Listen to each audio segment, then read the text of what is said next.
여러분 안녕하십니까? 여수 MBC 뉴스데스크입니다. 제7회 전국 동시지방선거 사전투표가 마감된 가운데 도내 사전투표율이 전국에서 가장 높은 것으로 집계됐습니다. 중앙선거관리위원회에 따르면 어제부터 이틀 동안 실시된 사전투표 결과 전남의 경우 도내 유권자 50만 468명이 투표에 참여해 31.73%의 사전투표율을 기록했으며 전국 평균 20.14%를 넘어섰습니다. 특히 17곳의 광역지자체의 사전투표율 가운데 전남이 가장 높았고 도내에서는 여수 26.21%, 순천 25.48%, 광양 31.21%, 고흥이 43.45%를 각각 기록했습니다. 한편 관내와 관외 사전투표함은 선관위와 우편 투표함 등에 나눠 보관되며 선거 당일 일반 투표함과 별도로 개표가 이뤄집니다. 시민단체가 6.13 지방선거를 앞두고 도의원과 도지사 후보에게 주요 정책을 제안한 결과를 발표했습니다. 여수시민협은 여수지역 도의원 후보 12명에게 지방의회 안건 100% 기명투표 실시와 도의회 상임위원회 온라인 생중계 안건에 대한 찬반 입장을 질의한 결과 7명 의원이 찬성했다고 밝혔습니다. 또 참여자치지역 운동연대와 함께 지방자치단체 합의자 감사위원회 신설과 지방공공기관장 인사청문회 실시, 행정정보 공표 확대 등의 정책 도입을 도지사 후보들에게 제안한 결과 5명의 후보 중 노형태 후보만이 찬성 입장을 밝혀왔다고 덧붙였습니다. 6.13 지방선거와 관련해 광양시민연대회의가 상호 비방보다는 정책 공약 선거운동을 촉구했습니다. 광양시민사회단체 연대회의는 비방과 음해가 난무하는 선거운동은 풀뿌리 민주주의를 흔드는 병폐라고 밝히고 올바른 정책 공약 선거의 필요성을 지적했습니다. 또 풀뿌리 민주주의는 시민들의 성숙한 관심과 적극적인 참여에서 시작된다며 시민들의 선거 관심을 강조했습니다.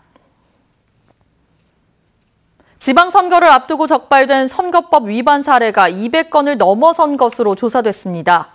전남선거관리위원회는 오늘까지 지방선거와 관련한 선거법 위반이 222건에 달한다며 이 가운데 33건을 사법기관에 고발하고 180여 건은 경고 조치했다고 밝혔습니다. 선관위는 또 지난 6회 지방선거 때보다 위반 사례가 40% 정도 줄었지만 선거운동이 치열해지면서 위반 사례가 증가할 것으로 보고 지속적인 단속을 이어갈 계획입니다. 선거 기간 동안 평소 다니지 않은 교회에 헌금을 제공한 후보자가 검찰에 고발됐습니다. 전남선거관리위원회는 지난 4월부터 2달 동안 교인으로 등록돼 있지 않은 교회 5곳에 40여 회에 걸쳐 53만 원의 헌금을 낸 혐의로 기초의원 선거 후보자 B씨를 검찰에 고발했습니다. 현행 공직선거법에 따르면 선거에 출마하는 후보자는 선거군의 기관이나 단체 등에 기부 행위를 할 수 없으며 위반 시 5년 이하의 징역 또는 1,000만 원 이하의 벌금형에 처해집니다. 여수시가 구 중부보건지소 부지의 활용 방안을 모색합니다. 여수시는 내일까지 시민들을 대상으로 설문조사를 진행한 뒤 이를 토대로 구 중부보건소 부지를 공영주차장이나 공원으로 조성하는 등 구체적인 활용 방안을 검토할 계획입니다. 지난 1992년 건립된 구 중부보건지소는 집안 치마 등으로 균열이 발생해 안전진단에서 D등급을 받아 철거를 앞두고 있습니다. 여수 농어촌 지역 20여 개 마을에 올해 상수도가 공급됩니다. 여수시는 69억 원의 사업비를 투입해 소라면과 율촌면 28개 마을 840여 세대에 올해 안에 상수도를 공급하기로 하고 현재 상수관로 매설 작업을 진행하고 있다고 밝혔습니다. 이어 내년에는 화양지구 31개 마을을 대상으로 75억 원 규모의 상수도 공급 사업이 추진될 전망입니다. 순천시가 관내 영업장들의 위생 서비스 수준 평가를 위해 현장 조사를 실시합니다. 순천시는 다음 달까지 숙박업과 목욕업 등 490여 곳의 영업장에 시민 평가원들을 투입해 준수 사항과 일반 현황 등을 점검하고 평가가 마무리되면 최우수와 우수, 일반 관리 대상 등 3개 등급으로 나눠 관리할 예정입니다. 순천시는 또 최우수 업소의 경우 시 홈페이지를 통해 홍보할 예정이라며 이번 평가가 공중위생업소들의 서비스 향상에 도움이 될 것으로 기대했습니다. 고흥군이 정신장애 직업 재활 프로그램 운영의 하나로 바리스타 자격증 과정반을 운영해 호응을 얻고 있습니다.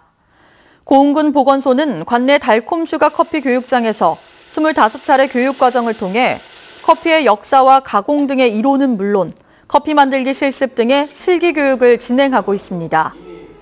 정신장애인의 손상된 사회 적응 능력을 회복하고 사회 복귀에 필요한 직업 교육을 제공함으로써 재활 의지를 고취하기 위한 이번 프로그램은 바리스타 자격증 취득 과정까지 연계해 장애인들에게 경제적인 자립과 사회적 참여 기회를 제공하고 있습니다.